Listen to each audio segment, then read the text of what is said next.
Welcome to Game Founder Reviews. In this video, we're going to take a look at Through the Desert. Through the Desert is an area control game in which players are expanding their caravan in the desert. Let's jump right in with the description of the rules, see a few example turns being played, then I'll be back for some closing remarks. This is Through the Desert, set up for a 4-player game. To set up, each player takes one camel in each color, including the gray color, although that's not exactly used in the game, and places one of the riders on top of each of those camels, like so. So you can see this player here is the green player. The camels, besides the gray one, represent your caravan leaders, and in a 5-player game only, each player is going to remove one of their caravan leaders from the game, but each player has to remove a different color camel. And the rest of the camels form a supply in each color. In a 2-player game, you're going to remove 10 camels of each color from the game. They're not going to be used. And in a 3-player game, you're going to remove 5 camels of each color from the game. But we're 4 players, so we're using all the camels. Then you just randomize the palms on the palm spaces of the board, although some of them will be left empty because there's more than enough. Also, if you're in a 2 or 3-player game, this part of the board will not be used, the part past this light outline here. But we're 4 players, so we're using the whole board. Lastly, you just shuffle up the water hole and place them on the indicated spaces of the board. They also go on any unused palm spaces, and they're always placed face up. The game begins with the placing caravan leaders phase, and after that, play proceeds with the normal player turns, in which players are going to alternate placing camels on the board. The game ends at the end of a player's turn when one camel color is totally wiped out, and at that point there's a final scoring that occurs. So let's go through that placing caravan leader phase that occurs before the actual game. So players are going to choose a starting player and take turns in clockwise order, placing one of their camel caravan leaders on an unoccupied space of the board. It can't be placed where a palm tree is, nor can it be placed where a water hole is. It has to be completely unoccupied space, so a later player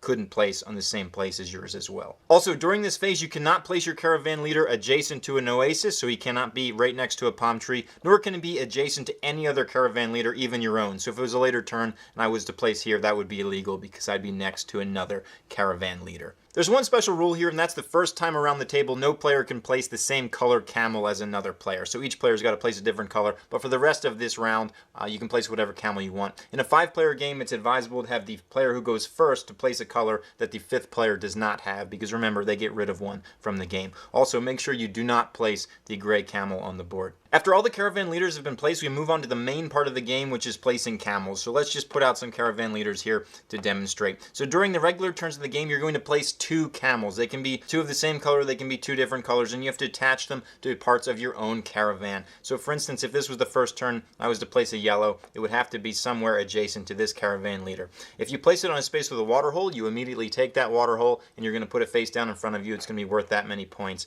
at the end of the game. So for your first placement, you could place a yellow, and if you wanted to place another yellow, it can be adjacent to any other yellow you've already placed. The one rule here when you're placing is that you cannot place camels next to a camel of the same color belonging to another player. So for instance, if this guy was here and he already had some yellow camels here and here, I would not be able to place a yellow camel here or here because they can't be next to camels of the same color belonging to somebody else. I could certainly place him over here though. I do want to point out, however, that it's totally okay to place camels next to camels of different colors. So for instance, if it was a later turn of this guy, he could place 2 yellows here because then he'd just be next to a green, and yellows can be next to greens. If during placement you connect a caravan to an oasis, like so this goes here and this goes here, this is now connected to this palm tree here, you immediately take one of these oasis scoring chips, which is worth 5 points at the end of the game. Each caravan can only connect to each oasis once, so if I was to place another one here later, I wouldn't score again, but I could certainly connect multiple different colors to that oasis and score accordingly. The final way to score is to enclose off areas of the board, and what I mean by that is, let's say this guy was here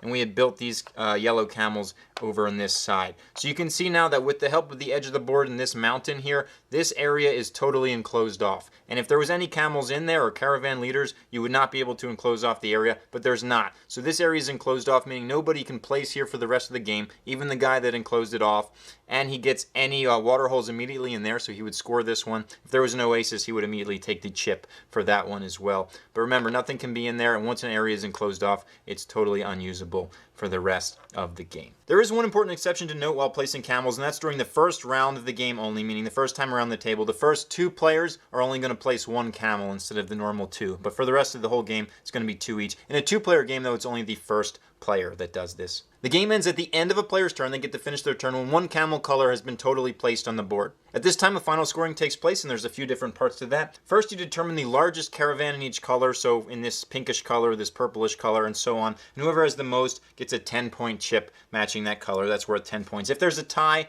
all tied players, though, are going to get 5 points, and there's going to be no 10-point given out for that particular caravan. Next, players are going to score 1 point per enclosed area they have. So, for instance, right here, this guy has 1, 2, 3, 4, 5 points because because there's 5 things inside that enclosed area. You do not count palm tree spaces though, because you already got the 5 points for touching that particular palm tree. And lastly, you just total up the waterhole markers and oasis markers that you've earned during the game. Whoever has the most points wins. Let's get going with this example playthrough. We're going to start with the placing caravan leaders phase. So this guy's going to go first, and he's going to place a caravan leader out on the board. Remember, it has to be in an empty space, can't be where there's a waterhole, and it can't be next to an oasis. So the next guy's going to go, and he cannot place a green one because we're in the first round of the game. Everybody has to place a different color camel. So he's going to place this yellow one, and remember, he can't place it next to a caravan leader that's already been played, even his own. So he's going to stick it over here. Then this guy can't do a yellow or green. He's just going to put this one out here. And lastly, this guy is going to go over here. They're actually pretty close together, but as placement goes, that's going to go. Now for the second round, you can place any color you want. We're going to jump ahead to the end of this phase. Welcome back. This guy's about to make the last placement of the caravan leader placing phase, so he's just going to stick this guy here, and then we're going to move on to the camel phase. So this guy was the first player, so he's going to go first, but remember, the first 2 players only get to place 1 camel during this phase, during the first turn of the game. So he's first going to take a green camel, and it has to go adjacent to his green leader. So he's going to put it here, and he's going to immediately score the 5 points for connecting that oasis. So he keeps that in front of him. Then it's going to be this guy's turn, and because he's second player, he only gets to place 1 as well. But he's going to do something very similar over here with the yellow camel. So that's going to be 5 points to him. Now beginning with this player, they're going to get to make 2 camel placements. They can be the same or they can be different camels. One of which he's going to do this, so he's going to get that 5 points for that oasis. And then with his other one, he's going to go over here. He's going to connect this oasis. They're trying to connect some oases pretty aggressively. We're going to jump ahead a little bit in the game so you can see some more interesting situations. Welcome back. We've progressed a bit in the game, and it's now the orange player's turn. So he's going to use his turn to place 2 yellow camels. He's going to place 1 here and 1 here. Remember, you can never place adjacent to camels of the same color that another player owns. But in doing so, he has enclosed this area because there's no camels in it. So he immediately gets all the water holes here, and nobody can place in these spaces for the rest of the game.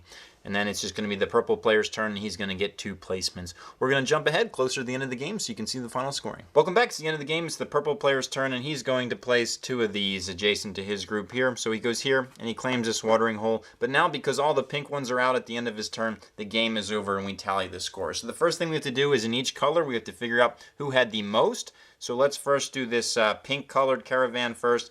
So it looks like the purple player does not have the most. This is the green guy over here because he has 1, 2, 3, 4, 5, 6, 7, 8, 9, 10, 11, 12, 13, 14, 15, 16, which is a little more than the group here. So the green player is going to get 10 points for that one because he alone has the most. If it was tied, they would share 5 apiece. And we're going to do the same thing for the other caravans. Next, players have to calculate the value of their enclosed spaces. So green has a couple. Let's just go through this one here. This was an easy one because it's just size 1. So this is a 1 point area. This one over here is 1, 2, 3, 4, 5, 6, 7, 8, 9, 10, 11, 12, 13, 14, 15, 16, 17, 18 points. So that's a really powerful one. He also has one down here. Aside from that, they just add the value of their oasis tiles and whatever numbers on their water hole. Whoever has the most points wins. Through the Ages is definitely the tastiest looking game in my collection. Those camels look like delicious little pieces of candy. So you might want to be careful around little kids because it really does look appetizing, but that's neither here nor there. The gameplay itself is solid. I mean, it's a tense game. You have so many caravans, usually 4 in a 5-player game though, and you're trying to go so many different ways. You're trying to get to things before the other players. That's really important because like the water holes and everything goes away. Also, you get blocked and there's nothing you can do in certain areas. So you're trying to get there fast, but you only get to place 2 camels a turn, and that's never enough. So the game is really tense, especially with more players because there's just more things on the board and more time until your next turn. But the game is essentially like an abstract strategy game. There's definitely random elements and you randomize the water holes and things at the beginning of the game. But the gameplay itself, you know, you're just essentially placing 2 things on the board and all the rules are very easy to understand. There's a lot of ways to score though, so it's definitely interesting and there's definitely a lot of things to consider. And again, it's really a tense game. So, but it's not a real thematic one. So if you're looking for like a thematic desert game, this probably isn't it. But it's one I like quite a bit. It's been around a long time. If it looks fun to you, check it out. That's Through the Desert.